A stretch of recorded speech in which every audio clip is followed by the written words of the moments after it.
বাংলাদেশ ডাক বিভাগের সকল অবিভাগীয় ইডি কর্মচারী ভাই ও বোনেরা, আজ আমাদের দেওয়ালে পিঠ ঠেকে গেছে।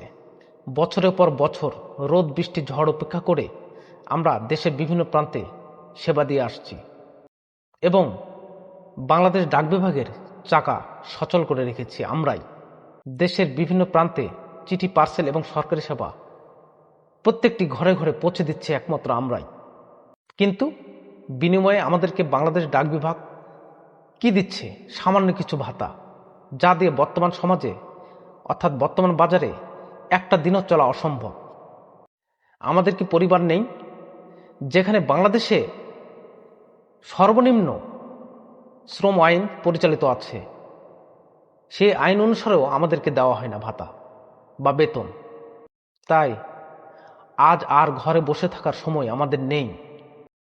আমাদের ন্যায্য বেতন ভাতা বৃদ্ধি এবং বাংলাদেশ ডাক বিভাগের কর্মচারী হিসেবে স্বীকৃতি, এর দাবিতে আজ থেকে ঢাকার আগারগাঁ ডাক ভবনের সামনে অনশন কর্মসূচি শুরু হয়েছে।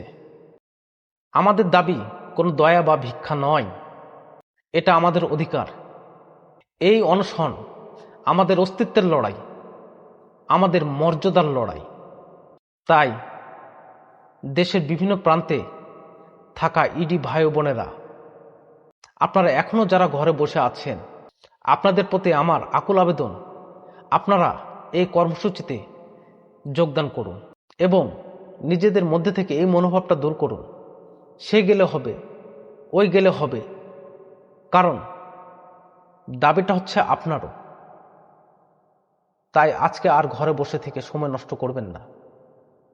আপনারা সকলেই এই আমরণ অনশন কর্মসূচিতে যোগ দিন এবং আমাদের দাবিগুলি আদায়ে সহযোগিতা করুন।